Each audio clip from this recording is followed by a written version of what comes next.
patience while we figured out a bit of technical difficulties. And thank you for those of you who stayed on from morning. I'm sure this is going to be an interesting discussion. So just to give a quick context, we have the co-founders of Unabambu, Julian and Aoife. Got it. And the filmmaker behind the documentary that is being screened, Nuan. So a warm welcome to you, and thank you for accepting this invitation and sharing this amazing work with all of us. I'll just keep it brief. As the name suggested, it is about the bamboo movement in Sri Lanka and the amazing work that is being happening around it. So I'll not take too long because I think we are already late to start. So let's go ahead and start with the documentary, which will be followed by a discussion between Julian, Aoife, and Nuan. Thank you.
Hey all bamboo folks out there, I'm actually here in Schiphol in Amsterdam, flying now to Asia.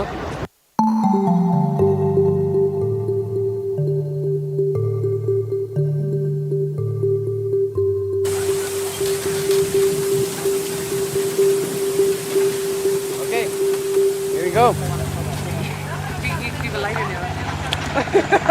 Bamboo is a very rapidly growing grass.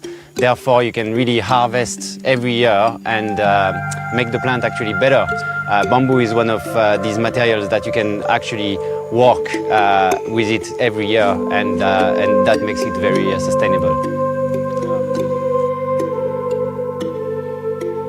Hi, my name is Julian. I'm French and I've been living in Sri Lanka for the last 4 years. I'm the co-founder of Una and one of the organizers of this bamboo workshop. So you have the culm shoot, and all of these lines going diagonal like that are referred to as the sheath, and then this is also the sheath here. Yeah, so my name is Aoife and I am one of the founders of Unabambu in Sri Lanka. This project has been going now for the last 3.5 years. Yeah, I guess we reached the point in the project where we felt we were ready and it was time to start sharing the knowledge and spreading the word about bamboo in Sri Lanka. And for us, doing a workshop was the perfect format to do that.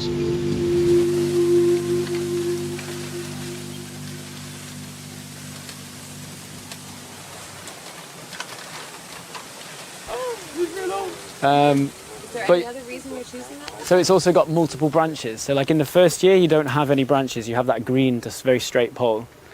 And then in the second year, you start to grow lateral branches. And these are what we want to cut off to turn into shoots, into like new seedlings. I'm Freddie Catlow, from the northwest of England, from Lancaster. Yeah, bamboo is a wondrous material with thousands of different product opportunities, materials from textiles to buildings, baskets, biochar. It's got so much potential in solving climate change. It's the fastest way to sequester carbon as a plant. Living on the ground, like living on planet Earth, we can sequester more carbon per hectare by growing bamboo than we can growing any other crop. Nice. My name is Gabriel Nicodoso. I'm originally from Venezuela, born and raised over there. I did my studies in San Diego, California. I'm an architect.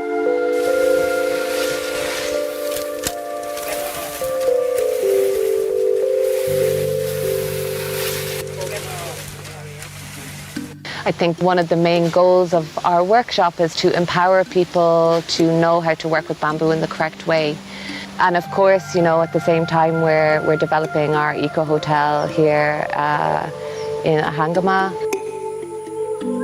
Una is the Sinhala word for bamboo, so it seemed like the natural choice for the name of our business here.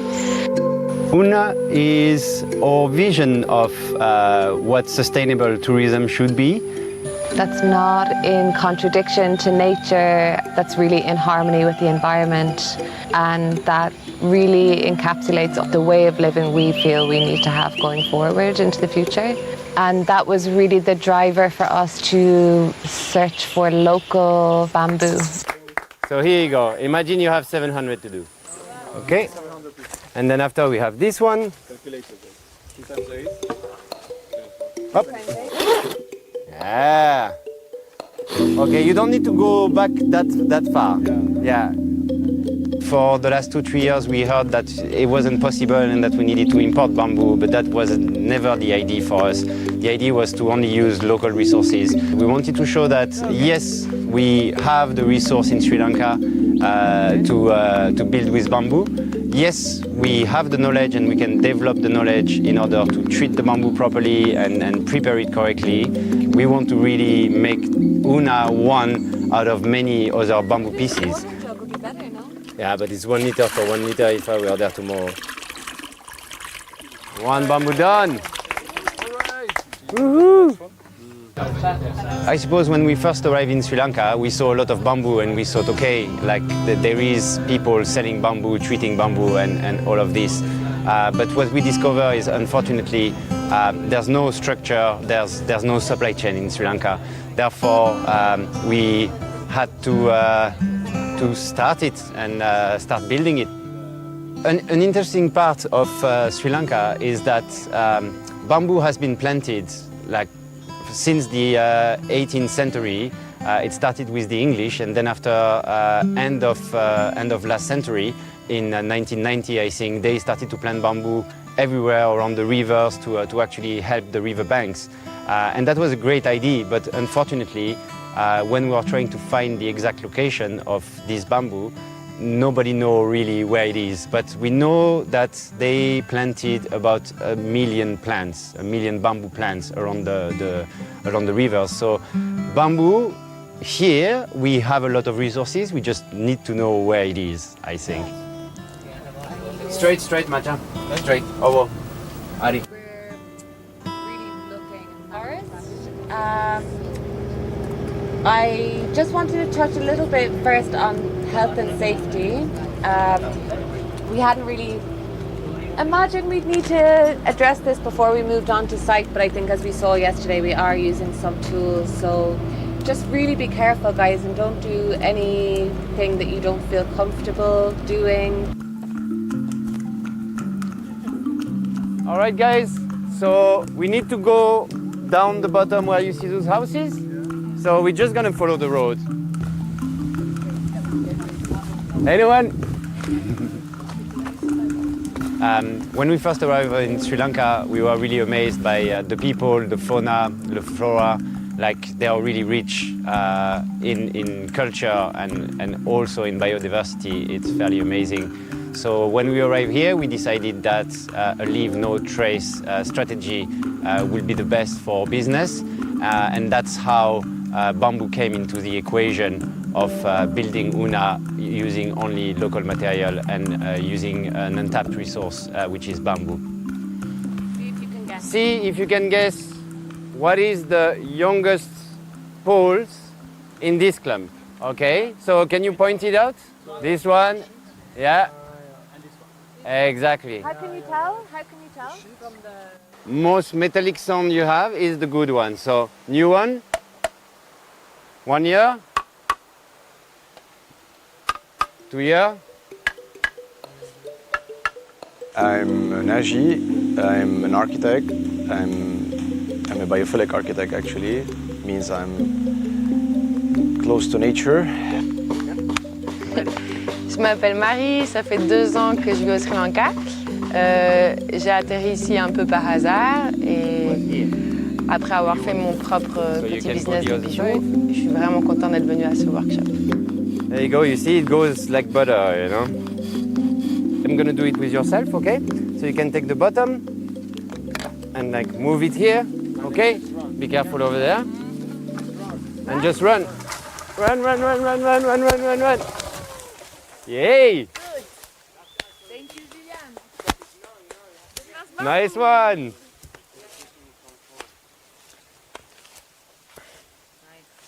Okay. Nice one. Thank you, Big Julian. bamboo.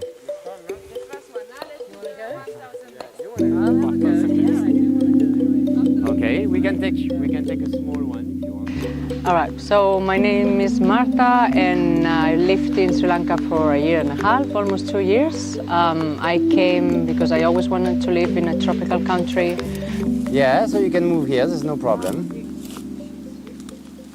Okay, perfect. And now you can go the other way. No, you can still go. So just above the notes. Try not to be that close. Yeah, you're a bit too low, so just here. So my name is Philip. I'm a farrier. I'm French farrier. I'm living in Abu Dhabi, showing horses for the last 22 years.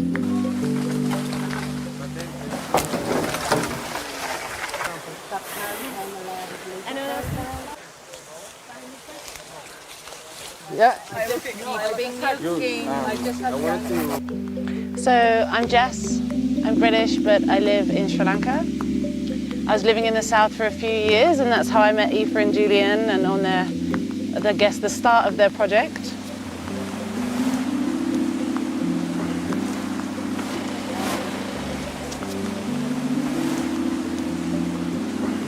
I'm Rohaimi Elizam. Basically, I'm from Sri Lanka and I'm an architecture student who completed the architect degree recently. Here we go.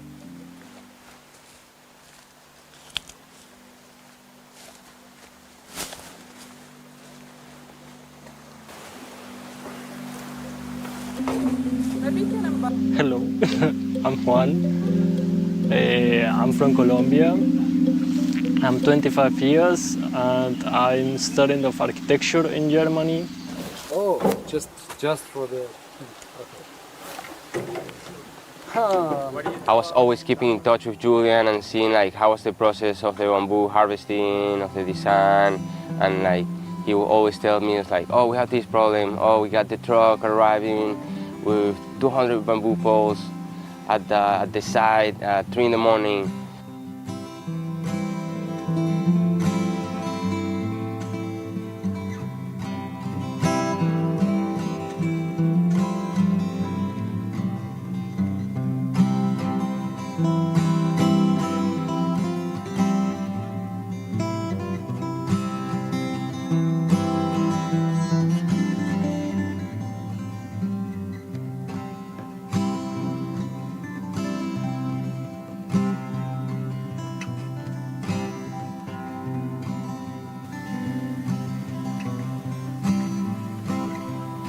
So, my name is Flo. I'm the maker in residence at Hatchmaker Studio. So I started Maker Studio like about 3 years ago as a part of a GIZ project. And the idea is that we support small and medium-sized enterprises and startups in Sri Lanka to come up with more hardware products. So I'm a maker. I build stuff every day. A bit further, I'd say, a tiny bit further. Yeah. Okay.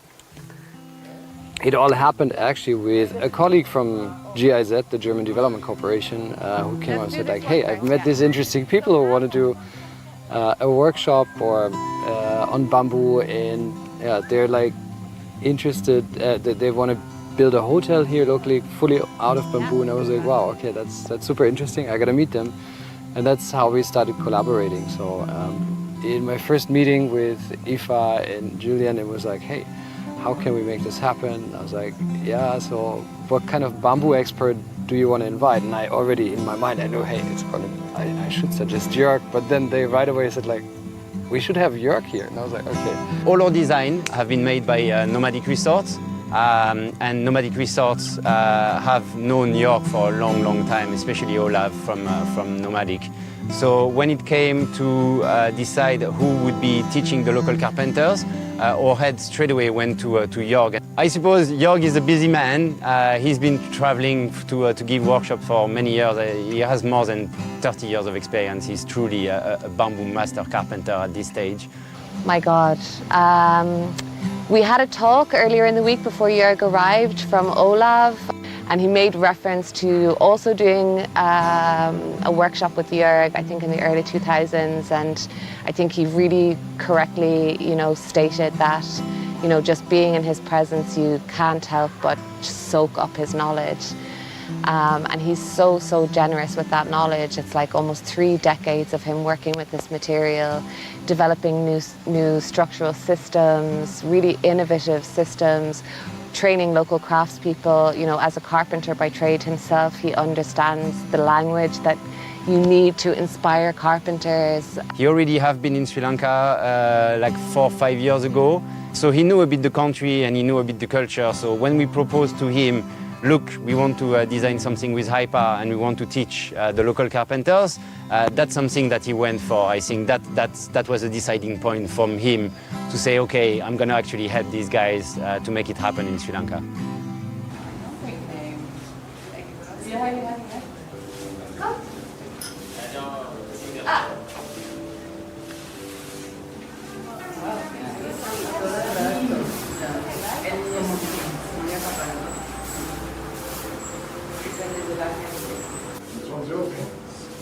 This one is my creation. You can see the difference of qualities too.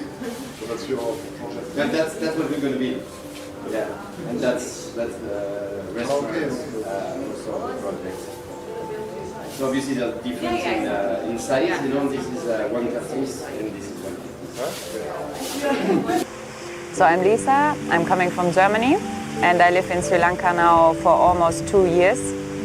I came here with the intention to be part of the bamboo movement that might come up here, because I was traveling here before as a tourist, maybe like 3 years ago, and I was really surprised to see that there's no bamboo constructions around here. So we have also different sizes of bamboo sticks, depending on the bamboo species we're using, and also how we processed it before, let's say. So, as you guys already know, we can split the bamboos. Yeah. So, for split bamboo, or also the lidi bundles, we more use these kind of materials to show it in the model, because it's more flexible. So, in a scale model, it acts a little bit. I think the most important thing is that we have structures, because once the people see something in reality, it's going to change everything, and it can also get the whole thing going to make people grow bamboo and everything. So, but first they have to see something they never seen before in reality, and then the whole process and the whole line that we need to build with bamboo will just naturally fall into place. I'm a sculptor by trade, so being on site and working with different materials is something very natural to me, although never working with bamboo. Do I need to say hi or just...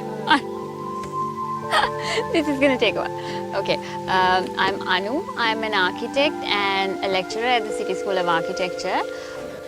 So, yeah, I don't know, like... Yeah, that's right. I recommend, like, just start exploring the material. Just start exploring, yeah, don't think too much. Yeah, just like start sticking And stuff. if you don't like it, or if it's the wrong point, you just make the next hole next to it. Because, for example, here I already have something going. Yeah, that looks cool. And then I can just start putting things together.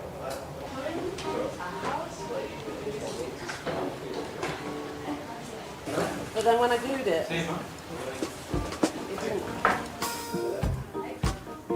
Stuck in here by one's own accord. Didn't know any better, didn't have the time to change the plan they saw. Wake seems to go, but didn't have the very nice. strength to pass before. Good start. But it's okay, I hear them telling difficult problems. They have the means to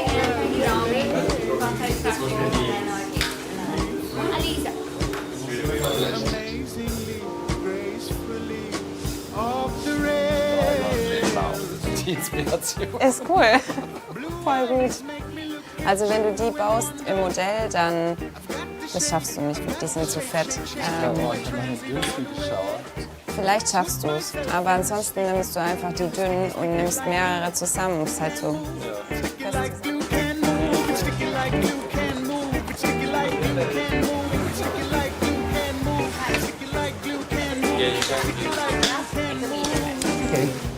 මම නාරද අමරතුංග මම හෙක්කඩුවේ තමයි පදිංචිලා ඉන්නේ මම සාමාන්‍යයෙන් කරන්නේ මේ කාපෙන්ටරි works මේ pantry cupboard හදන ඒවා ඩෝර්ස් වින්ඩෝස් හදන ඒවා මට ආකිටෙක්ට් කෙනෙක්ගේ මාර්ගයෙන් ඉසුරුණත් බුලංකුලම කියලා මේ වර්ක්ෂොප් එක සම්බන්ධයෙන් මෙසේජ් එක හම්බුණා ඊට පස්සේ මම ඒකට ඇප්ලයි කරලා මෙහි ආවා හරිම අපූර්ව අත්දැකීමක් වුණා මොකද උණ බම්බුවක් අපි දැනගෙන හිටියේ නෑ මේ කෙලින් උණ බම්බුව මෙච්චර ඇන්ගල් වලට කොහොමද ලස්සනට හදන්නේ කියලා ඒ වගේ මේ වගේ ලොකු කන්ස්ට්‍රක්ෂන් සම්බන්ධව කිසිම අදහසක් තිබුණේ නෑ Try to fill up your canyon.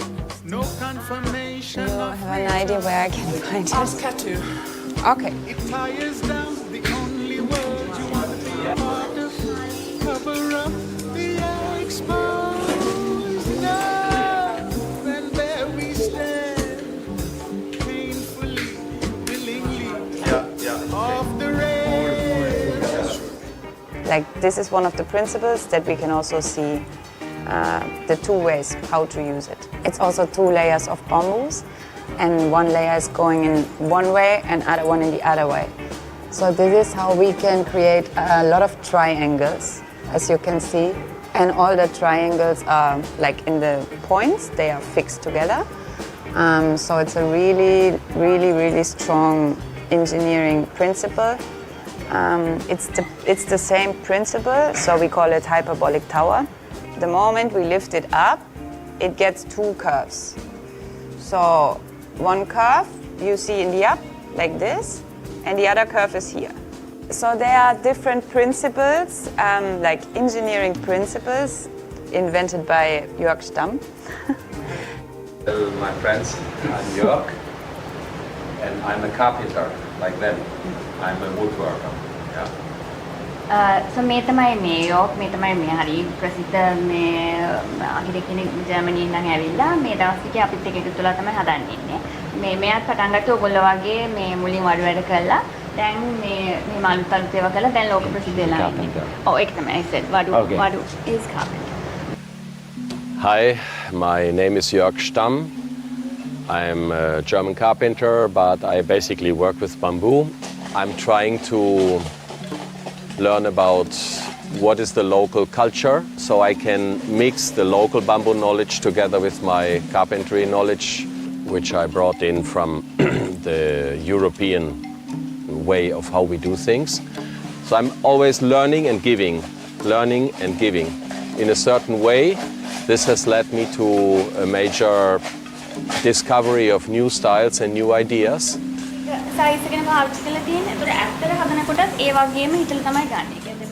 I'm here to implement a technology that is not known, which is basically working curved shapes with straight poles.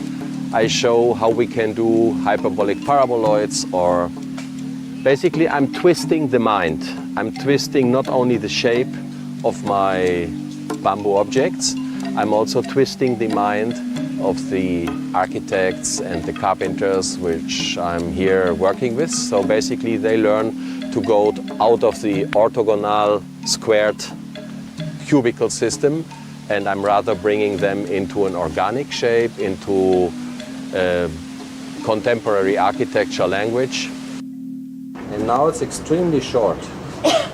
So I want you to be aware. Initially, when this is straight, in the moment I'm going to make this form finding process, look, it's growing. Initially it was all parallel. So it's going shorter from here to here, and it's long. So what we do, we put a screw, and it's not a part of your world. It's basically part of the future, because it's this organic. Where you said you want to look for organic forms. Here they are. Okay, it's okay. මගේ පළවෙනි නිර්මාණය මේ වගේ ගොළු බෙල්ලෙක් කඩේට තමයි ගත්තේ මේ bedroom තමයි තියෙන්නේ ඒ වගේම මේ බේටින් සුළං වලට බේටින් එකට. And it's all open, all this would be roofed. And he was also inspired by the shell of a snail. Yeah. What I see about bamboo is because most of the people we are used to a square architecture, living between four walls, window, door, and that's what we know, right? That's what we used to as humans. We are like used to just live in this space, the bed, or whatever, right? Who say that's the way we have to live? Like, So I think, firstly, just the structure itself, the form, the hyperbolic paraboloid. I've never seen these built before. I've never been on a site where they've been built before. I've seen them in models and made them in workshops previously, but to actually assemble them on the ground with a team and then see how they can be lifted together in structures. And just an amount of opportunity and potential to do alternative types of structures. Like we've been taught like a core concept, but the scale can grow and the like assembling in different shapes and forms, like they can all be changed and iterated. So it's been a great learning experience to see this new type of building, this approach that Jörg's developed.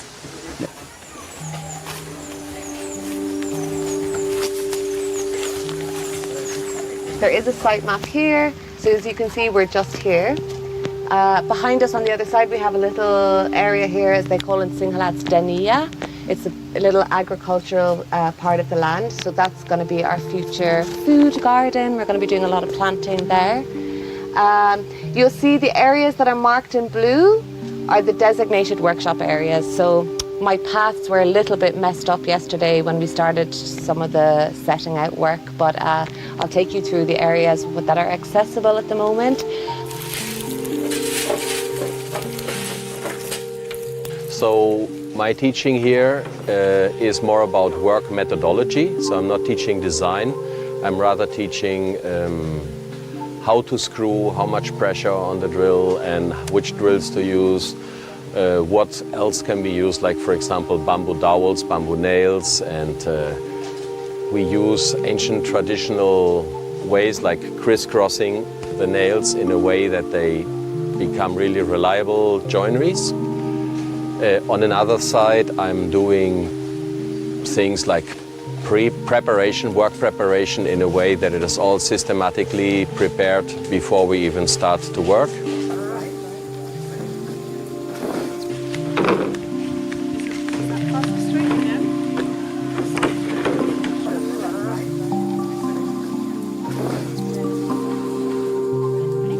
So after 2 or 3 or 4 years, we have a little bush, a bamboo bush. Not really a bamboo tree. Yeah? We have a lot of, it's more like grass.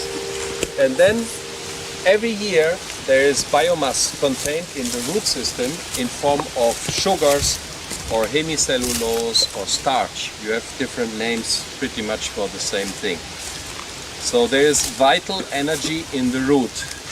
Nothing. I didn't have any idea about anything, so I was a little bit afraid because I knew some architects, some nice people will be here. And I don't know, in my mind was just pam, pam, pam, let's do it. Careful. A young bamboo like this was a 2-year-old bamboo. Yeah. When it is drying, look this. Yeah. Collapse. This is a young bamboo. Problem is, if you are buying this bamboo, after 2 years, you cut it, this bamboo will never be good for construction, and next year you don't have a bamboo to sell because you sold it already this year. I'm also an architect amateur. Built a house in Sri Lanka here, not too far, on a hilltop, and construction has been going for a long time now. It's made out of timber, and I start to realize that the house will get worn out rapidly, so I have to find another material because I don't want to chop off all the jungle of Sri Lanka just to keep the house alive. So bamboo seemed to be an option, so that's why I'm here. Yeah, Aoife's gonna break. So for example, writing them down. Yeah. SS 56 or whatever. Okay. Yeah. This you could call Medium. MS, medium size, Straight. yeah. S, okay? And then big size, whatever. So there's just you can develop your code and then you have your 38. We decided to go with the high pars, or the hyperbolic paraboloid, because it uses straight poles, but still giving a curved look. And we knew that we had to design something that local carpenters would be able to build. And therefore, when we brought Jörg, we wanted really him to teach the local carpenters how to build those structures that look like very complex at the beginning when you look at them, but in reality that are not that complex. And with the right material and the right teaching, we can definitely make it happen. And this is what happened during this workshop.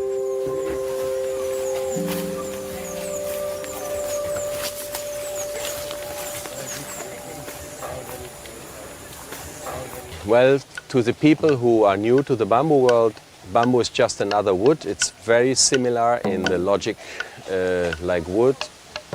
So basically, if you have timber bamboo, you can basically think in timber, which means when you do a structural concept, you have to have a big head, really like wide overhang, so there's not much sun and rain coming to your structure.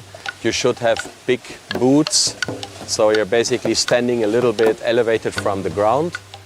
Big boots and big head, and just being aware that bamboo has to be treated and well selected, and that has a cost, unfortunately, but we have to be willing to take that. And then we are going into a completely new direction of architectural expression, which is looking much more tropical, which is looking much more yoga-like. It's fitting better the clients that come here to have Ayurvedic treatments and everything. So I think the bamboo goes very well with the message of Sri Lankan's economy based on medicine and healing, and definitely much better than concrete. And then sometimes it's better I do the binding on the top, so I go here, here, here.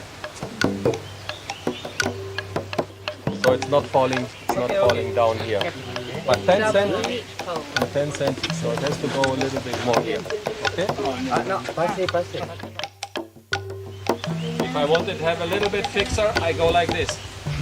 I don't make a knot, because a knot is so difficult to take out afterwards. We lose a lot of time. Just do 3-4 times wrapping like this.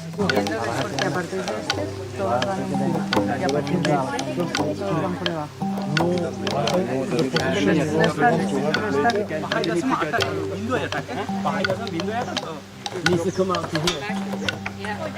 So let's move it. First of all, yeah, I'm really happy they also put the local carpenters inside here. So we had a good experience all together, and I'm looking more confident in the future for Sri Lanka in bamboo, because we already have now like 8 carpenters who know how to work with the material.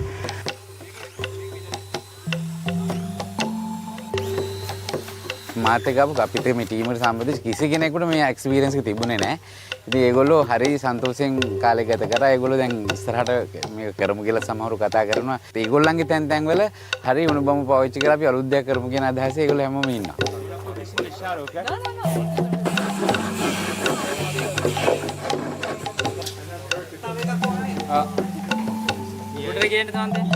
Hi. 5.8. 5.8? 5.8, 5.08. 5 meters, 8 centimeters. 5.8? I'm not With the carpenters, when you don't know them, and obviously there's a kind of language barrier, even if I speak a small bit of Sinhala, I'm not a fluent speaker, right? So at the beginning, it was a bit of a difference between each other, but I suppose from the beginning, what we wanted is to marries the people together, you know, so mix the local participants and the foreign participants. So actually it's one group, we're all learning, we're all equal here.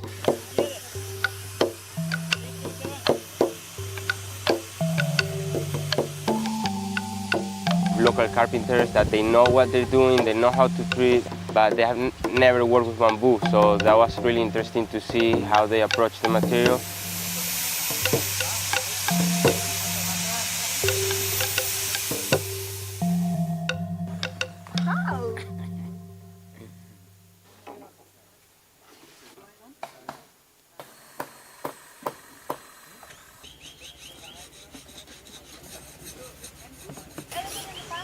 I can also, for example, say, okay, this is my body language, so I use my body language, this little bit about... When someone doesn't know anything about bamboo, that means you need to educate them, right? And like that's one of the hardest things, when you have a client that doesn't know about something and you need to educate them about the material, that's a little bit hard. Te dejas dos abajo y el siguiente lo pasas por encima de este y le vuelves a pasar para dentro tuyo. ¿Vale?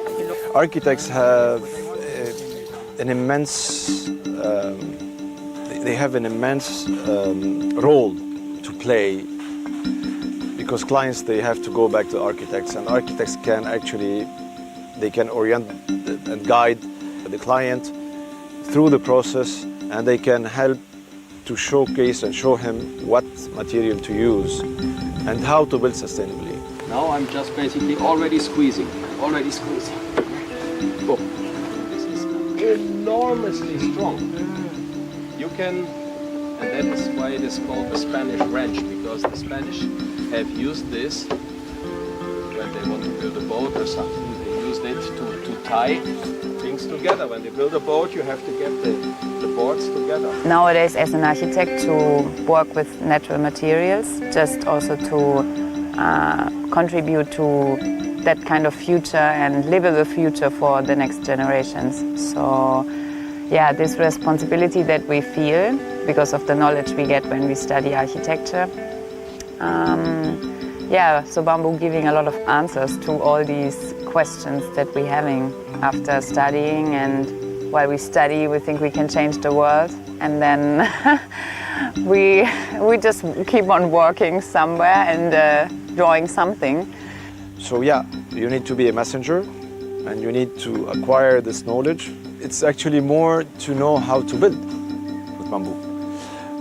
Designing is always, you can find a way, as an architect, I can always find a way to build with bamboo. I can always read, have more information, resources, etc. to design. But whenever you go on the ground, you need knowledge, because it's different. And also there's a lot of pressure here, right? No, well, what you can see. It has to be up. Ready?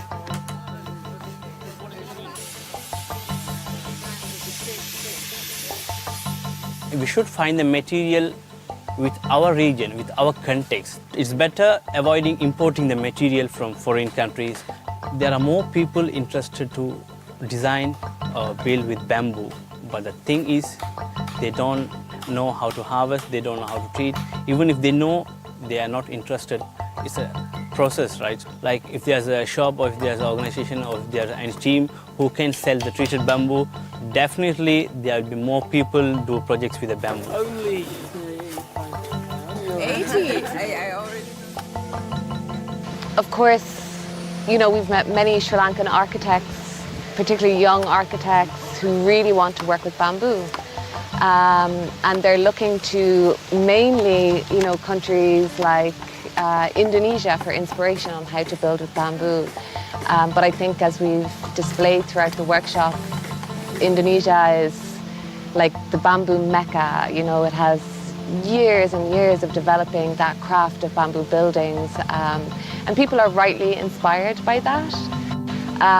However, you know, without the knowledge of bamboo carpentry and the craftsmanship around creating those types of structures, we can't really build with bamboo. So for us, the starting point of developing certainly a bamboo construction industry in Sri Lanka is empowering carpenters and giving the knowledge to the craftspeople so that the architects can then go on to work with those craftspeople to create our own Sri Lankan bamboo style here.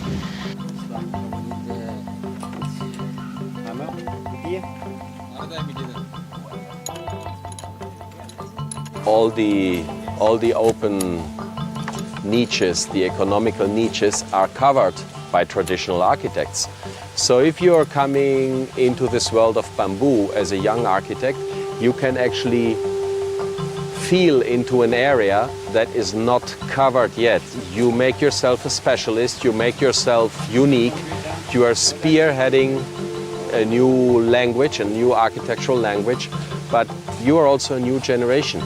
And in a few years, once you dominate this stuff, the new generations of investors, they will ask for this type of architectural language. There will be new investors that are not happy with the concrete boxes of the established architecture offices.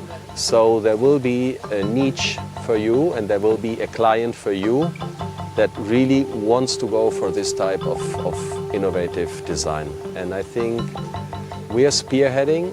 But spearheading, pioneering always means there is not a big opportunity right now, but in the future, I think there will be a complete change of the hospitality business towards ecological materials.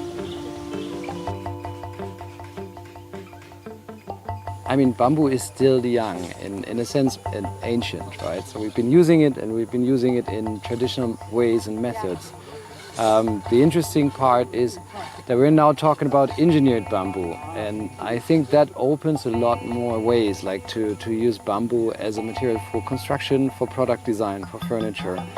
I think it's here the same, like in the Western countries, like people don't want to see too much nature. It's somehow when you look at the like furniture, so you want a very clean table, very smooth finish and whatnot, and so that can be achieved with engineered bamboos. And I think consumers would say, oh, if you make a bamboo table just from regular bamboo sticks, oh, that looks like jungle, haha. And so it's like maybe nice for a year or two to have it, but then it goes out and the next one comes in. So I think with this engineered bamboo, with higher quality material, you also build a product that lasts a lifetime or a generation even.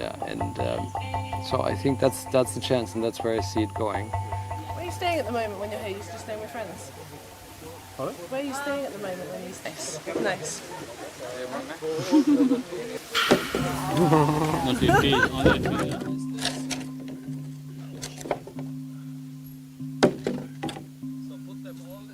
For an architect, it's very important to count on a supply chain. The architect really doesn't want to go in the forest and harvest bamboo one by one. It's the farmers that can make additional income by harvesting the mature bamboo and sending it to a treatment center, treating it with environmentally friendly chemicals like boron or cypermethrin or whatever. So we could basically supply to the architect a bamboo pole that's already clean, already treated, already dried, and obviously it's 10 times more than the farmer's value out of it because it's an added value chain. But the architect does make his money with architectural design. The builder, the carpenter, does make money with building things. From the supplier side, there should be a relatively reasonable price for supplying the bamboo and doing all that from the harvesting through transporting, bringing it into a lumber yard somewhere, and then basically you buy good quality graded bamboo, straight bamboo or slightly curved bamboo. So that supply chain is missing at the moment, and the architects basically they have to be aware that in the first years the bamboo pole will be a little bit more expensive because we still have to come into a kind of agro-industrial supply of bamboo, then it will become cheaper.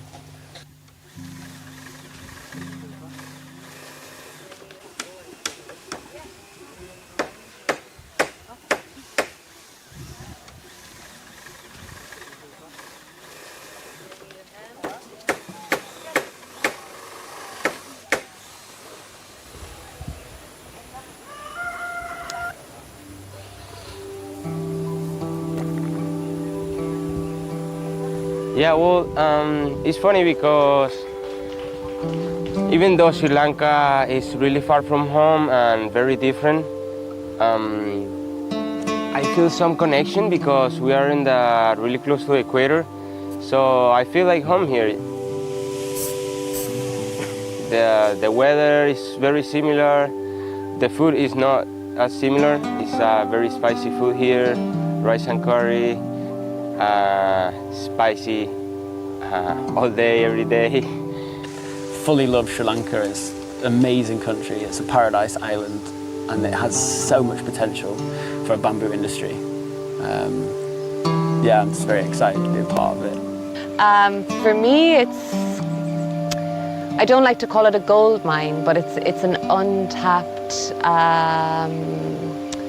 it's just an untapped area of innovation for the country, I think. You know, it offers so much in terms of the utilization of what you can do with bamboo in terms of a plant, from construction to handicrafts to food to you know, all the endless possibilities of bamboo. So for me, in terms of positioning of Sri Lanka, it's poised to, you know, become a real player in the global bamboo market, I think. And it just takes people coming together and learning how to develop bamboo as an industry.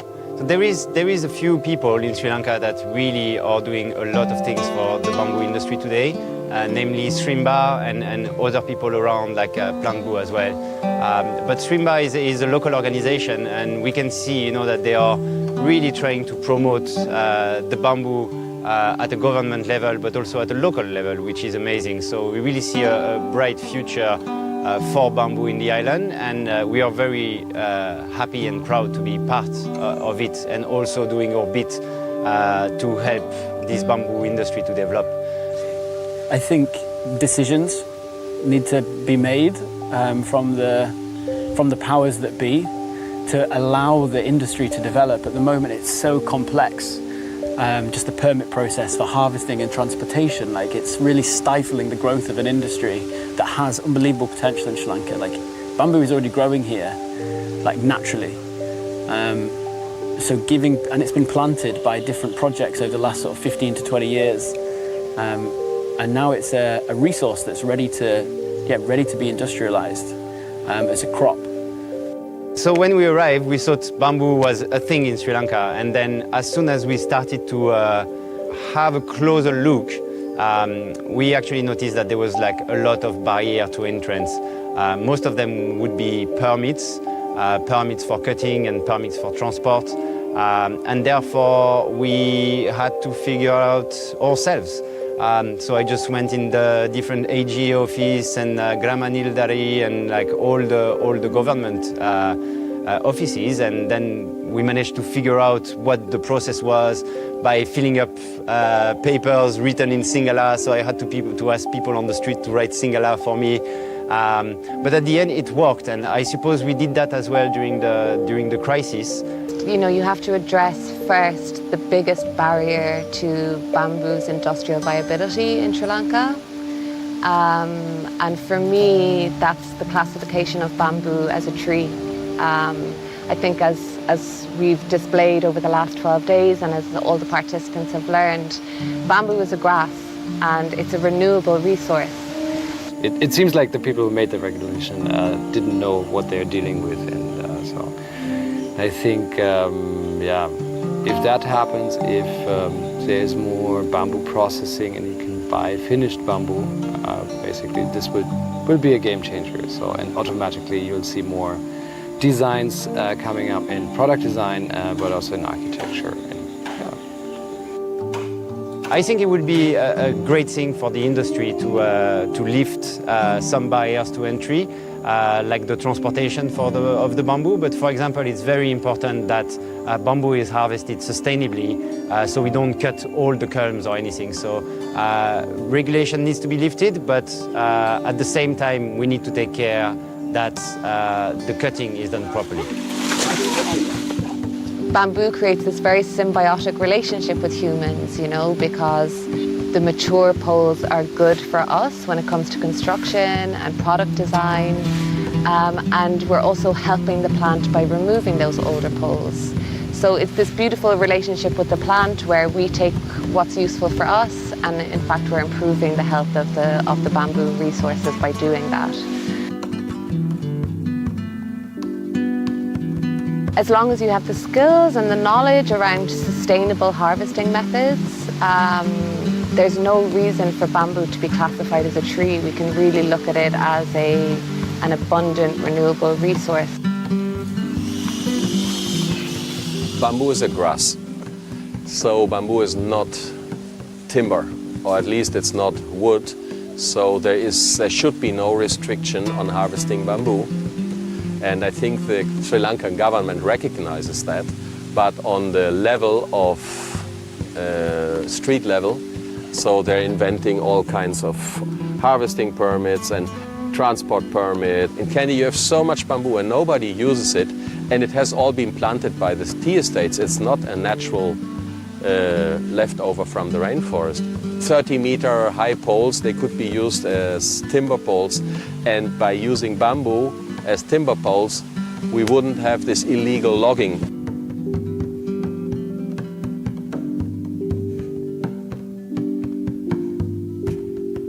And recently, in the recent years, we also have seen a great interest in planting bamboo. So planting bamboo before being able to sell it for construction, for example, you're going to need to wait for 5 to 7 years. But knowing the number of people that started probably 2-3 years ago, so the first bamboo plantations will be ready in the space of 3 to 4 years. And then we will have access to like perfect culms that are with straight poles and everything, really easy to harvest, instead of harvesting bamboo in the wild that we are doing at the moment. So I think there's definitely two different approaches that people can take. Like it can be intercropped in an agroforestry system, a syntropic agricultural system, where it can grow alongside pineapple, cassava, and other timber species, which requires the management of different crops at different times of the year. But like the tea industry here, like that's monocropped in many parts of the country.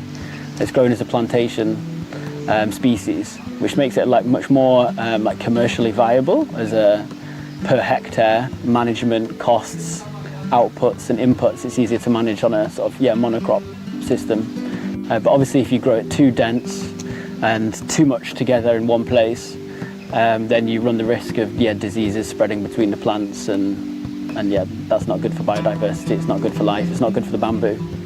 With the first building made of Sri Lankan bamboo, when people are going to see it, they're going to believe that it's possible. At the moment, I think everybody thinks it's a bit of a dream, but we can see that we made it happen, and I think that's one of the great things of the story of Una. It's like it's very visual. It's something that the people can see, visit, touch, and feel. And then they just discovered, okay, actually I can build with bamboo, I can build differently, I don't need AC, I can have like an open building and it works. So yeah, my message to anybody who wants to work with bamboo is, learn about the plant, connect now with this growing community that we're trying to build here in Sri Lanka, and knowledge is king, And just think of one thing that you're grateful for. It can be anything. It doesn't have to be something huge. It could just be for being here. It could just be anything. So in these few minutes, as you draw in your attention to your mind's eye, I want you to start to visualize. What is this thing you're grateful for? And then... Well, I'm supporting this initiative of Una Bamboo. I like that they have this concept of working together, craftsmen and architects. So we mixed even a few yoga teachers into it. So it was really fun. Everybody was going beyond expectations. Everybody was even probably also going beyond his own expectations, because many people have never had a drill or a saw in their hand. And on the other side, the craftsmen, they learned from the architects certain ways of thinking, and like doing model making with the architects, the craftsmen also learned how to get out of this squared, boxy way of perceiving structures. So I see a lot of future. Well, I know a lot of things that I didn't know before, from how to select it, how to treat it, and kind of like an idea on how to work with it, not only manually but also in terms of design. Obviously it's a little bit challenging at the beginning with the tools and everything, but the more you go into it, the easier it becomes. I learned so many stuff. For me, what is amazed me is like how fast can grow bamboo. So it's very ecological. You can grow your own house, which takes some years. And that is not heavy, it's very light. So it's easy to work with that. And each one have different experience with bamboo, each one have different knowledge. So it's good to share with them and it's good to learn from them.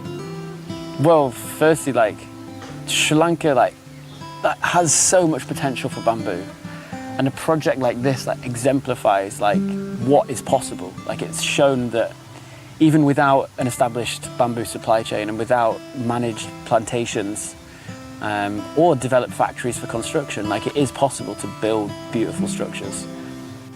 So I think just the sharing of knowledge that's happened and the connection and the network that's been built from this like one event, one workshop, that is so influential on the way that people now look at bamboo in Sri Lanka and what's possible in Sri Lanka. I think there's so much future. It'll take a few years to like start establishing itself, but with the likes of Jörg coming here and demonstrating and showing, and Aoife and Julian being able to source these materials, like I think that there's a lot of like passion that's been developed and motivation to now sort of create these steps and frameworks and a structure and a direction for the industry to develop. And I'm trying to show how this can be done efficiently. And as you saw, we prepared those panels, those twisted hyperbolic panels, and we raise them up within an hour, and that allows a completely new approach to contemporary architecture. You know, sustainability doesn't just cover environmental factors, it's also about our involvement in the community here, how we create a diverse and inclusive place for everybody. I always told them for the last 2-3 years, we were telling them we were building something with bamboo, and they just say yes, right? You know, but they don't really see what we're building. And when they started to see all those high bars going and climbing up and being attached and everything, they were like, it's beautiful, but what is it? You know, because obviously it's not shapes that they are used to see. It goes within the landscape. It doesn't shout, I'm here. It just blends, you know, and that's the beauty of this material that is bamboo. It's just gonna blend in the land. I think the most interesting thing that Jörg has explained and been teaching is like not to get lost on like these grand ideas and what you could do. Just stick with like the materials you have and really allow that to be your starting point and how achievable something is. So really just keep it simple and work alongside nature as much as you can. No lazy people. Let's see about 10. There's no bus. Go. No. Let's go all with Animal SOS.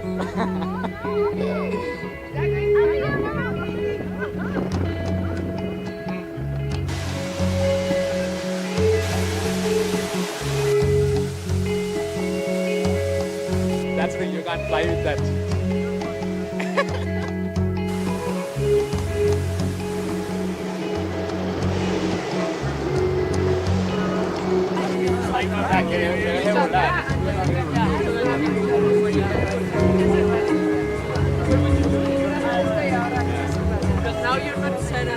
Well, this workshop is not only bamboo, it's also like networking.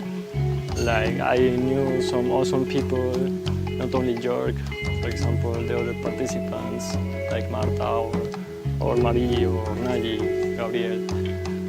we are all connected through bamboo, but we are all individuals that can also bring learnings to each other.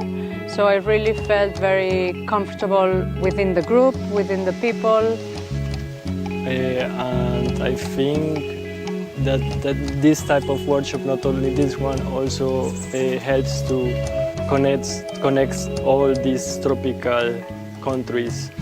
Like we, for example, that you are from Sri Lanka and I'm from really more than 10,000 kilometers away. We have the same things.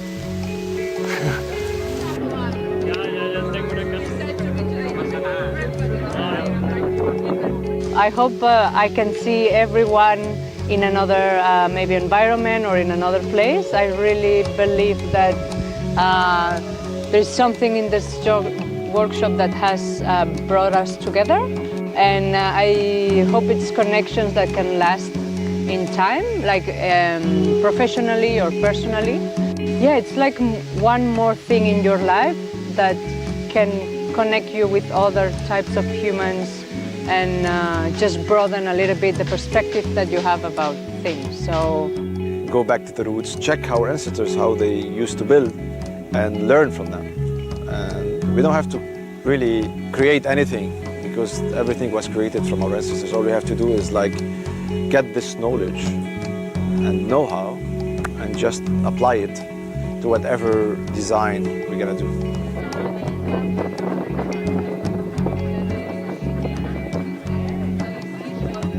What is very different here is you learn to work with people, local and tourist people, and just make a team and work all together. It's a lot of work, and I just want to keep going, keep learning, to create really a nice cohesion. We need it in Sri Lanka. Yes. You know, it was a way for us to keep our project moving forward, grow the community around the bamboo. I think we just need to take the time to digest and download everything that's happened over the last 12 days, over the last 6 months, and possibly see what's next, whether that's another workshop. So yeah, there's so much more to come. This is just the beginning, you know.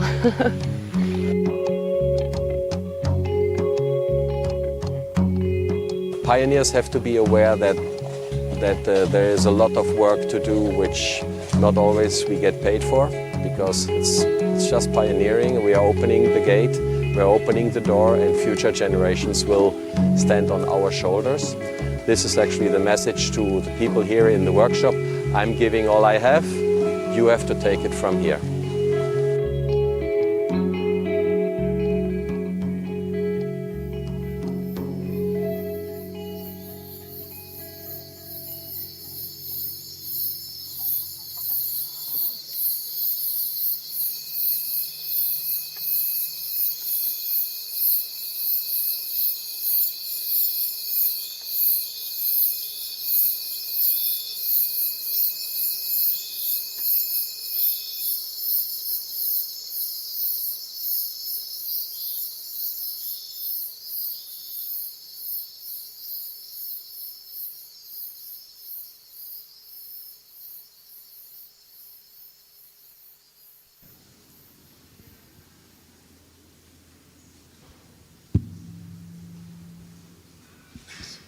Thank you. I'd like to welcome Julian, Ifa, and Nuwan up on the podium here.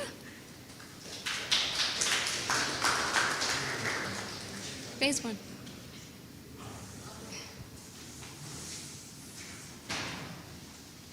Shall I the screen? It's up to you.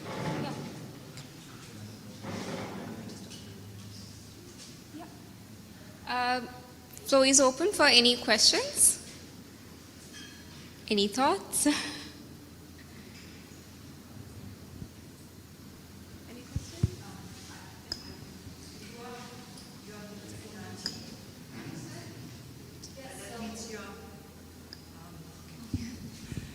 So I understood from the film that you have a hotel, right?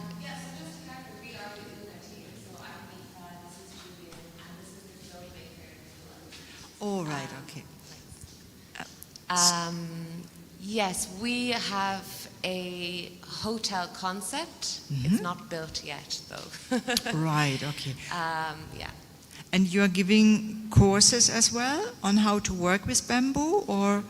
So we, as you saw, we did do a 12-day workshop last September. So this film was shot more than a year ago now. It's about 14 months ago. We don't have another workshop in the pipeline. However, we will be looking to do more in the future. Yeah. And are you connected with other people? Because I've seen a few bamboo structures, you know, the place in Ella. Yeah. Yeah, then there's one in Piljandala I saw recently. Is that all done through the craftsmen that you have? No. So the structure you're referring to in Ella is Ravana Pool Club, right? That building was constructed by Balinese carpenters. So the carpenters came from Bali to construct that structure. It's a very Balinese style of bamboo building also. But it's a wonderful example to us in Sri Lanka of the possibilities of building with bamboo. In Bali, they have a very long history of working with that material. They're really, experts in bamboo construction and bamboo craftsmanship. So yes, they came and built that structure in Ravana Pool Club in Ella. We've another wonderful example of bamboo architecture in Sri Lanka in Yala National Park, which is Wild Coast Lodge. Their main restaurant pavilion is constructed. It's a combination of bamboo and steel. That was built by local fishermen in Corinda under the guidance of some bamboo experts which came in to work on the project. The bamboo itself came from Thailand though. So, yes. Sorry? And the Ravana Club from Indonesia. Right. Yes. All the projects in Sri Lanka, I'm not sure what you're referring to. It's a very small, in Piljandala, it's a very small, like, roadside eating place where they have done a really lovely, shaped... No, it's like just a shaped roof. It's not a big structure, but, it stands out. This one is made from a Sri Lankan person here that started to work with bamboo. So that's the only one that has been made using local bamboo. So there are no craftspeople yet who really, I could go to and I could say, It is growing. There is a growing interest, and I think, certainly also within the design and architecture community, people are looking more and more to this material. So there's certainly an appetite there for it. We're just trying to build and bring the skills and knowledge to be able to work with this material. That was the point of us involving the group of local carpenters in that workshop last year, bringing Jörg Stamm to train them how to work with the material. And we're really pleased to see that some of the guys in particular have really gone on and they're really pushing to learn more and more. They're also training their teams how to work with the material. So we're kind of at ground zero in a way. But yeah, we're working on developing the skill set and the knowledge around the material, and of course the supply chain. But there's currently not like one or two or three or four craftspeople who actually could build something. There's no experts, I would say. Yeah, we're all on this learning curve. Yeah.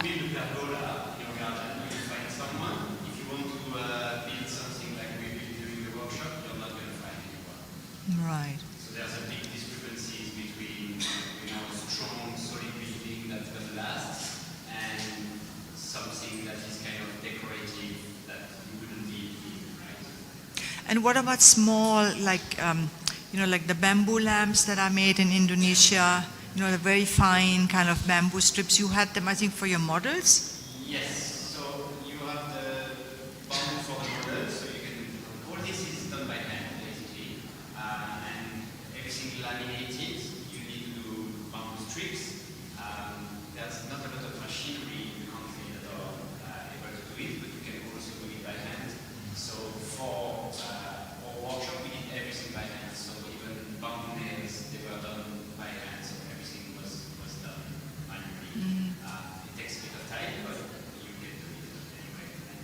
is a very one by one type of building, so because it's not straight like wood, for example. So you cannot say, oh, I have like 1 meter here, 2 meter here, I can just select whatever bamboo. You need to calculate with the noise and everything, so it's a very tailor-made building when you work with the full codes. Right. Okay. Yes. So I noticed in the film, actually I have many questions, but we'll start with this. I noticed in the film that you had a roof covering which seemed to be from bamboo. Yes. Yeah. I'd like to hear more about it, like, you know, was it I believe we done met, at site? we met Yes. before at Hatch, yeah, and I Yes. think we At spoke about Hatch, the roofing yes, as well, yes. yeah. So we are still trying to get our bamboo building off the ground. Yeah. It's a long way from Yes. it, as you And would you know. did Bamboo U as well, right? The online. Yes, Yes, I yes, remember. yeah, Yeah. Yes. So the roof is made from flattened bamboo. There's no magic secret to that, you know. I mean, it's literally just flattened, opened bamboo pieces cut into tiles. You didn't need to treat it extra beyond the original boron treatment of the bamboo? I mean, you need to look at a bamboo roof like you would any other natural roof. It's not going to last you probably, I mean, depending on the treatment, depending on how you also maybe put some kind of UV coating on that bamboo, it's going to last you 5 to 7 years. It's like any other natural roof. And I think maybe you would agree with me when I say for the amount of labor that goes into creating those bamboo tiles, the flattened bamboo tiles, we're not sure it's the best solution at this point in time, having done it once before. You know, if you need to replace that again in 5 years, it's harvesting a lot of bamboo and a lot of labor to create those tiles. So it looks very beautiful, it's true, but maybe not the most efficient roofing system, yeah. It all depends where you are in the country and everything. So like Orland, there's a lot of tree, so the leaves fall, and now I have grass growing on the top of my leaf, which is beautiful, but like it's obviously not going to make the material last very long. So I think there's everything that goes with natural roof anyway, you need to think short term, right? So like a roof is going to last, if it's like Polar Tool, for example, it's going to last you a year max. If it's like Igloo, for example, it's going to last you 2 to 3 years. This bamboo roof is going to last you 5 years. And it's not 100% natural, right? You need to use tar sheets under in order to really create, you know, waterproofing. So we try to do waterproofing. I had problems with waterproofing, so that's why we built this design, so we can learn and change different techniques with the materials we have available here, and by trial and error, really. I think in Bali, though, they figured out some way of treating the flattened bamboo tiles so that they last longer. Yeah. There is, like, if you look at wood treatment in Sri Lanka, there are more fixing chemical treatments that you can use to make the bamboo more suited to outdoor usage. You're talking about things like copper and arsenic. Not super inside the ethos of our philosophy, you know, with using natural materials, but it is possible, and you can create those fixed chemical treatments in like pressure chambers, so your bamboo tiles would last a lot longer that way. It's just a case of how do you balance those things? It defeats the purpose. Yeah. It's always, you know, because like so for example, you use a nail gun to nail the base on top. So how long are your nails are going to last under the rain? You know, you're not going to use you know, like you're not going to use stainless steel nails, otherwise your building is going to cost you more in nails than in anything else. So that's why, you know, like as any natural, it looks beautiful. If you use, like in Indonesia, I know one guy is trying to do, to use not PU but the resin, epoxy. So with epoxy, you know, you might win more time, but look, you're putting epoxy, you know, so there's nothing natural. Even if you take bio epoxy, you know, that have like a bit of, so if you need to look at how sustainable you want to be, and then after, nothing can be 100% sustainable, right? So you need to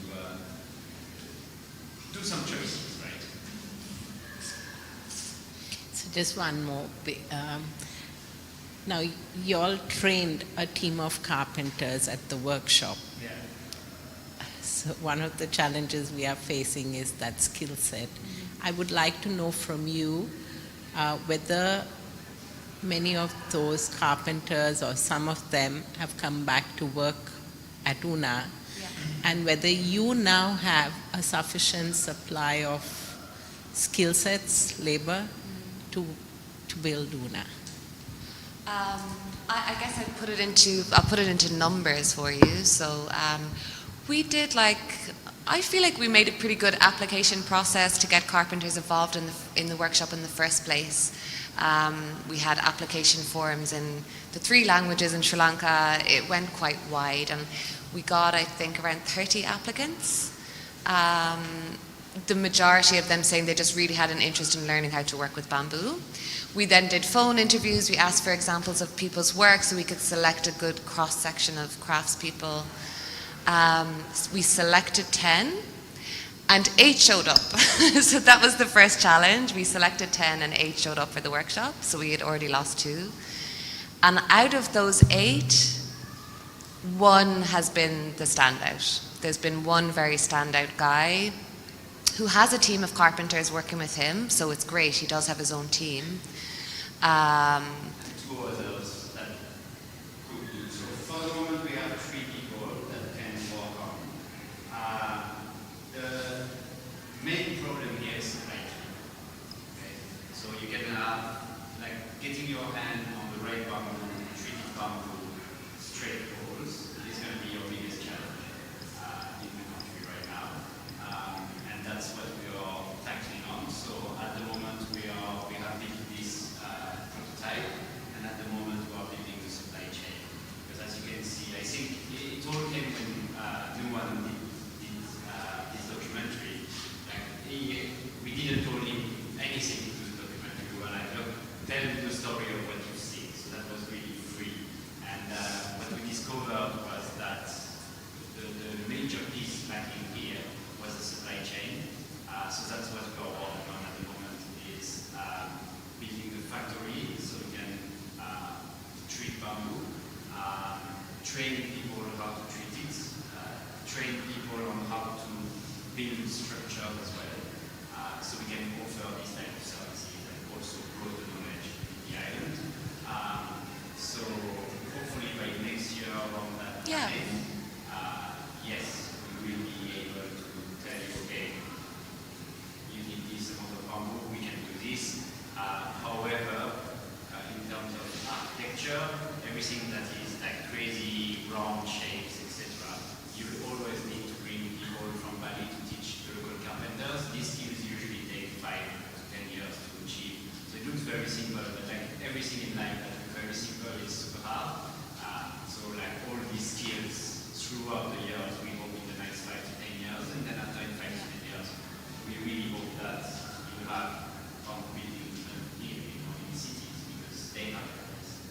So I think in terms of the craftsmanship and what we have available right now, it's not a lot, right? But we do have something to run with. I think, as Jules said, we've got big plans next year for this factory, and also an innovation center, and a place where we can continue that training and continue bringing experts into the country that can guide us and guide the local craftspeople. So that people like yourself, if you've got a project that you want to design, you have someone you can call, where we can supply the bamboo and we can recommend craftspeople for you. Well, we can help as well in the design, because I think depending on the material you have, you need to go for a certain type of design. So what we are seeing at the moment is amazing designs, but nobody to build them, and maybe not bamboo to build them. Yeah, so that's everything you need to take step by step. Some people already try to run, but we need to take it slow and make sure it's done perfectly. We are seeing a few things happening at the moment, and sometimes the bamboo is not treated perfectly, so that's not what we want to see. We want to see things that last, right? So people trust the material.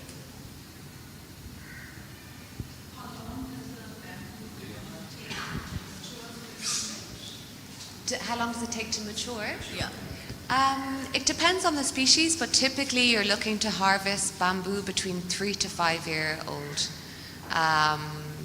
You're looking to harvest bamboo that is at its most woody, and before it starts this kind of decomposing process and starts to rot. So again, it depends on the species, but typically it's 3 to 5 years old. However, from planting, you typically wouldn't start to harvest until maybe after between 5 to 7 years. But once you start that first harvest, you can then continue to harvest the 4-year-old poles or the 5-year-old poles every year. Kind of generally speaking, you would be harvesting around 20% of a clump every year. Yep.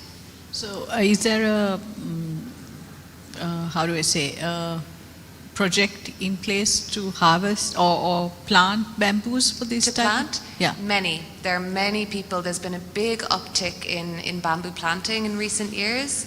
And I think, as you would have seen in the documentary, there was a similar uptick in planting bamboo in Sri Lanka in the early 90s. So we're starting to see that interest coming back again. There's a tissue culture lab which has existed since that riverine project in the 90s that's still operational today, where you can buy bamboo plants. I think they have capacity of like, how many? Per year, so. And there are various species that you can plant. I think probably the most useful species for architecture, but also product design, furniture, all of that would be a species called Dendrocalamus hookeri and Dendrocalamus asper, which are both available from this tissue culture lab in Kotmale. So yeah, there has been a big uptick in planting bamboo. We're expecting we'll start to see some of these plantations reach maturation within the next 3 to 4 years, which will be very big for us, right? Because it means we're no longer needing to harvest bamboo in the wild. And it's much easier to harvest in this kind of setting also.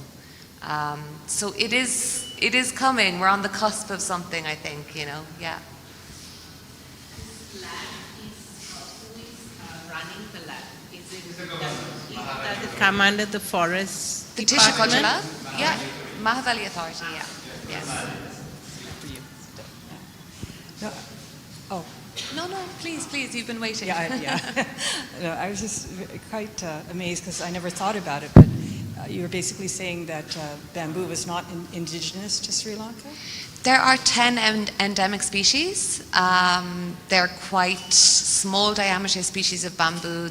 They're kind of considered like reed or cane bamboos, quite small. So there are 10 endemic species, but then there are some giant species of bamboo which have been naturalized. They were planted in the 1800s.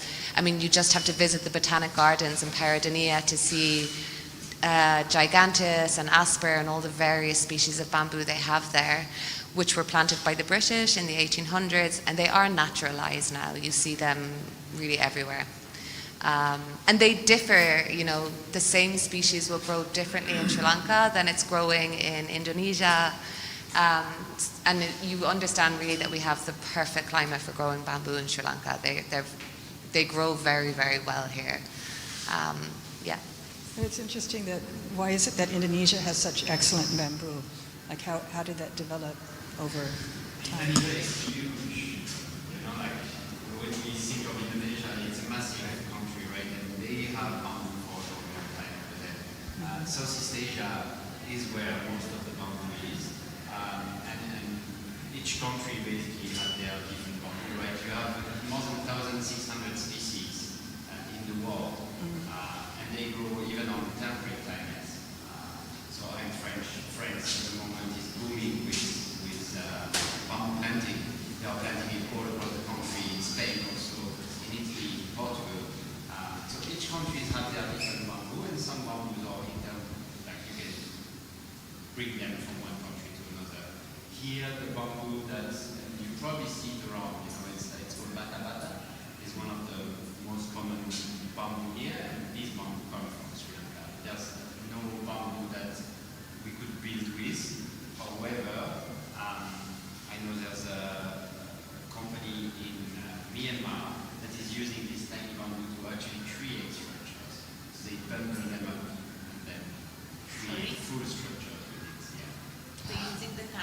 Yeah, it's Blue Temple. Have a look, and I think now they're going to build something else. I can't remember. They are exporting their knowledge.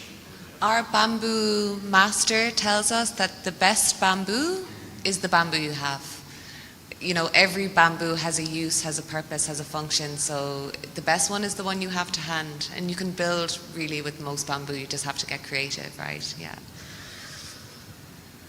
So do you have to get a standardized bamboo? I mean, if you have many different species here, then...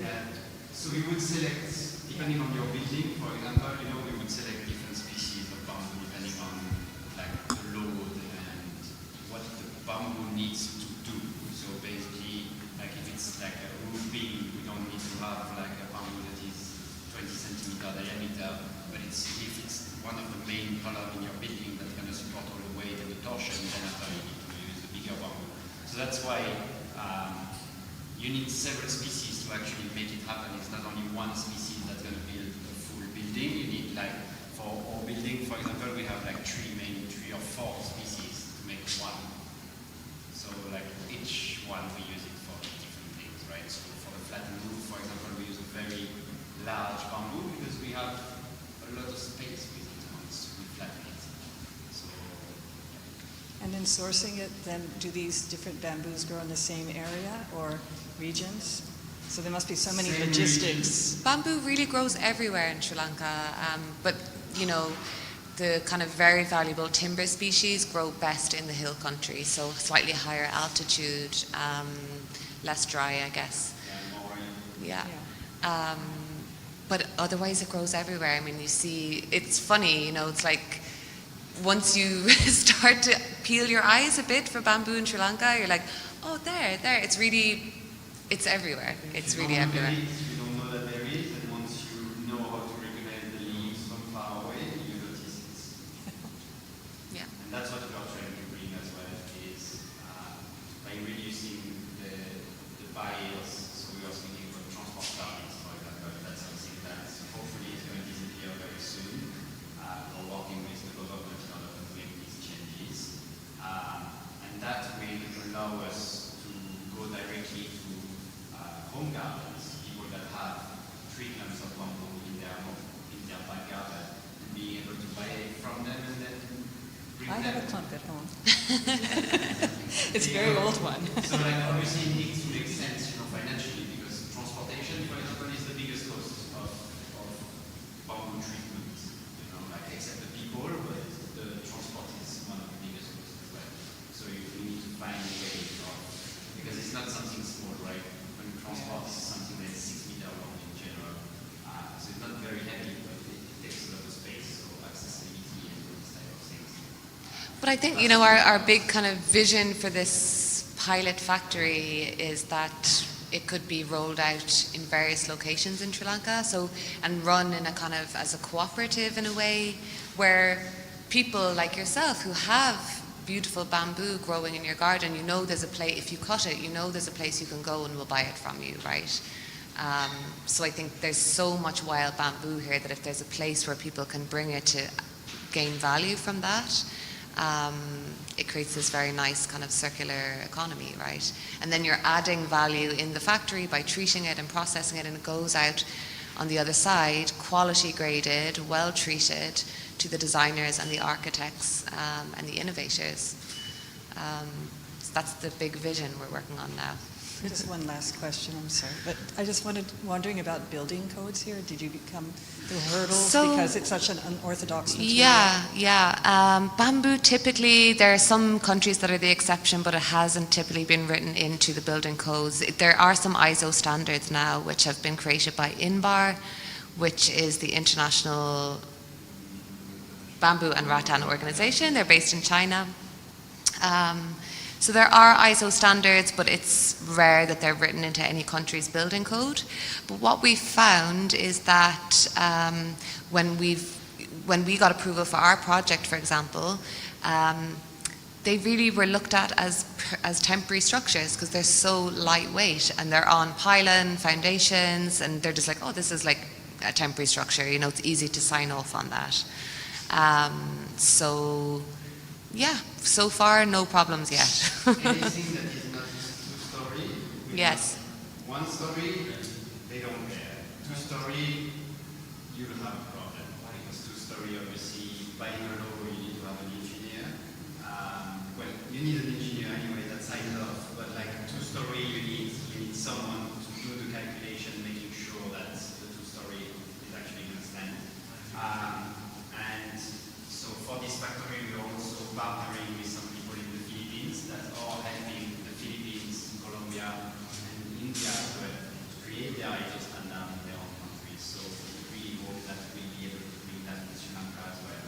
But Sri Lanka doesn't really have a code for building a proper unique code, right? So I think there's a lot of interpretation. Yeah. I believe it's in the pipeline though, the Sri Lankan building code. I believe it is in the pipeline, but yeah.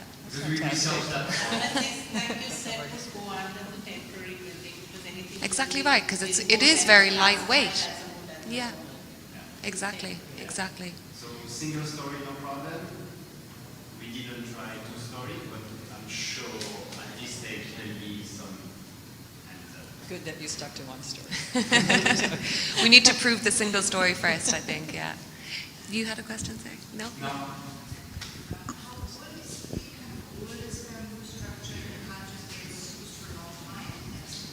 100 years. There is examples of bamboo structures that are 100 years old, yeah. I believe in Japan or China, yeah. No, they had of course more, boron is a naturally occurring salt anyway, but they would have had different ways of preserving the bamboo, particularly in the Japanese and Chinese culture. So you could smoke the bamboo, sometimes it was buried in mud at the bottom of a river. This was also a way, essentially what you're trying to do when you preserve bamboo is you're trying to draw all of the starch out of the bamboo. So how we treat it is with a boron solution, which is like a leaching agent. So it's drawing all of the starch and the sugar out of the bamboo pole, which is what attracts the termites, right? So once that starch is out, the termites are not interested in the bamboo anymore. And so there's ancient techniques for doing that, as I mentioned, like smoking or burying at the bottom of rivers, sometimes just soaking in water, or sometimes even just placing in the river. I think in older times they did. So yeah, I believe there's one example of a bamboo structure that's 100 years old. But we typically tell people that if your bamboo is well preserved, you're following the fundamentals for designing a bamboo structure, which is, you don't want your bamboo to be exposed to sun or rain. Your bamboo structure can last 30 years, essentially. And, the end of this building's life cycle, this bamboo can be repurposed. You can turn it into furniture afterwards, or maybe create biochar, or put it back to the soil. Let's say in a room like that, if you have bamboo at the corner, and there's never sun or water or anything, your bamboo is going to last forever. But the bamboo that is exposed to the sun, for example, is going to last maybe 10 years. So you need to, you can replace as you go. It's like a wood structure, right? If you put some wood cladding and this wood cladding on one side of your house, it's going to get all the sun, you're going to need to replace it. The one that is north facing, for example, you're not going to need to replace it. So there's all this consideration. And it's more or less the same. Yes.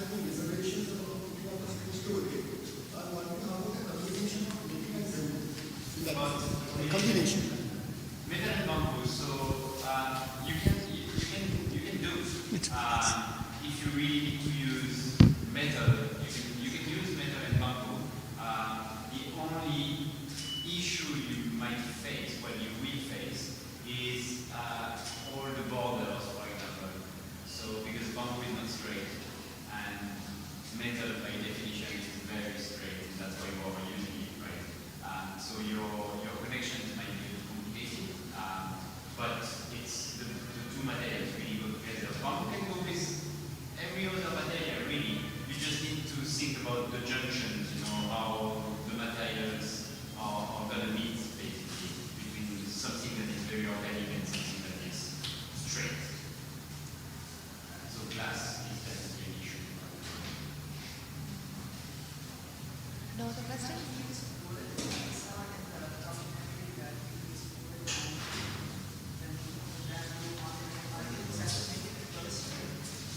wood. I don't remember. There was wood in the documentary. I don't remember the wood.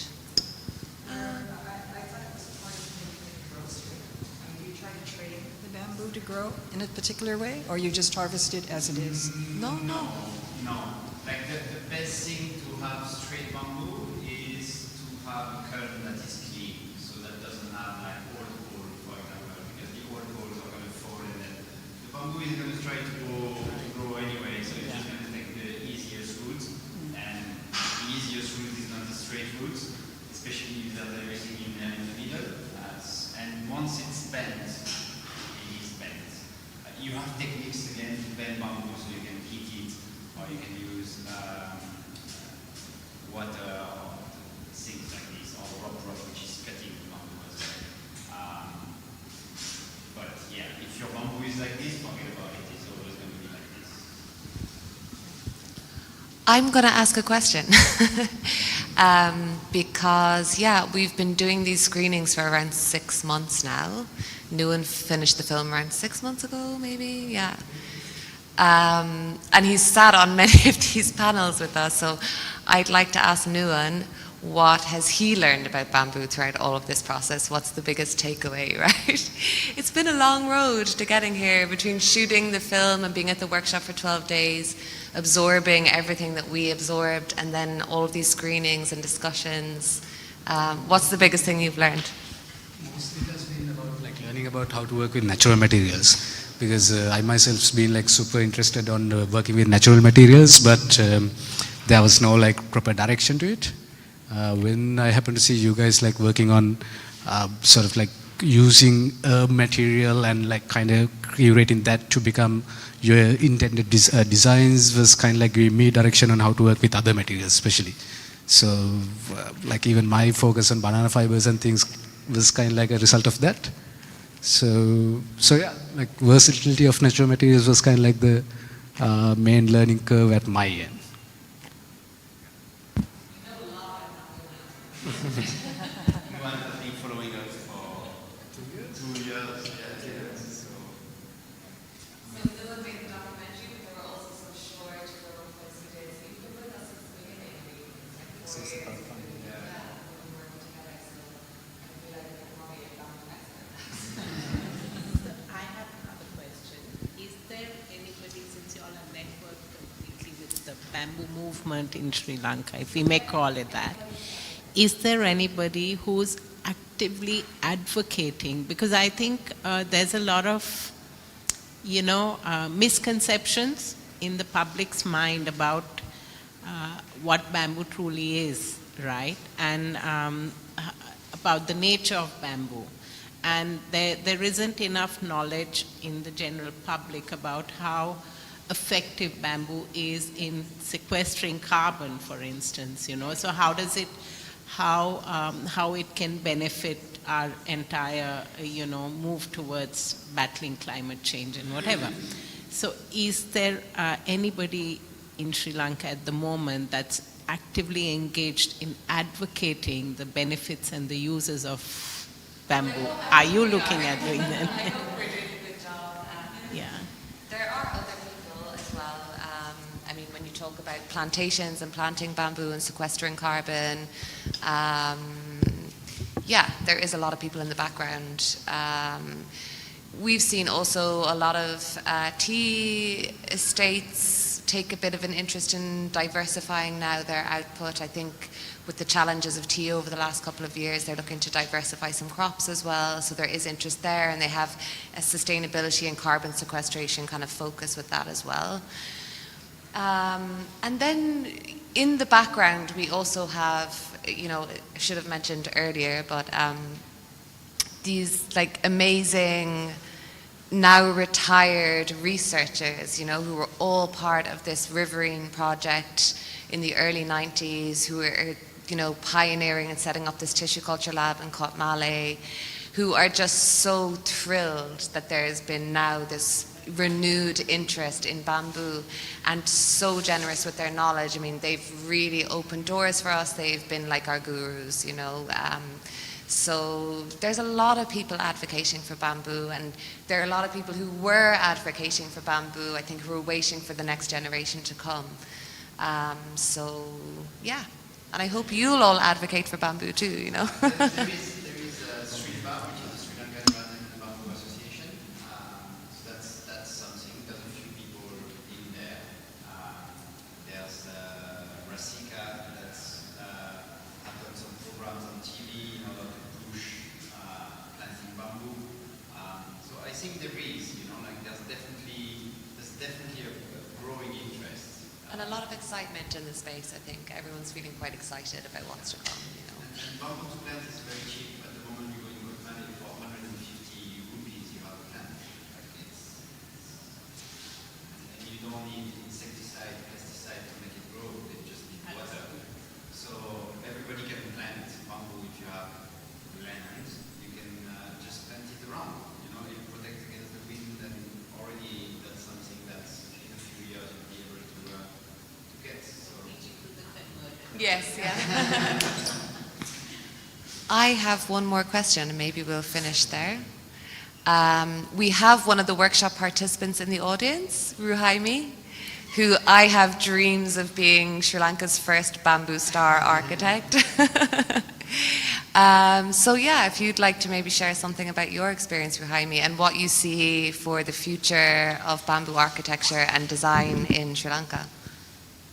Hi all. As I know, these guys are so inspired for me, and these guys are my very first place I have get into the bamboo journey. So far, there are many people are interested in bamboo. As she said, there are so many misconceptions on that. So what I'm thinking is, so far no one's started to do the bamboo construction with these treatment things. There are no idea which kind of bamboo we have to choose and how to do the treatment and so many things. So if we can do that, there are more people will be interested to do the construction in Sri Lanka, and there will be more people interested in financing on that section. I think these Ona Bamboo will do those things for Sri Lanka, and I am so proud to be here and to be part of the team. But so the factory is coming, you know, so that I am hopefully waiting for that.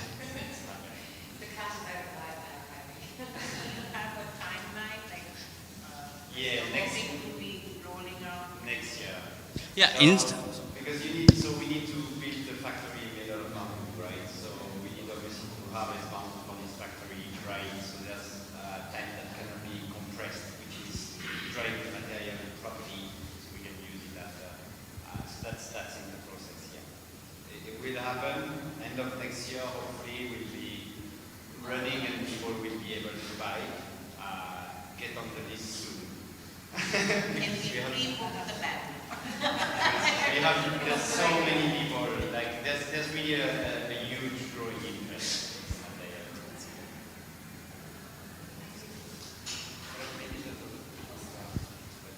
So good? Yes, just a quick note to say thank you very much, Aoife, Julian, and Nuwan, for sharing this journey with us, and also for the very insightful conversation. I'm very bummed out I missed more than half the documentary, downside of being behind the scenes, I guess, but I'll make it a point to watch it. Thank you very much, and thank you all of you for joining us.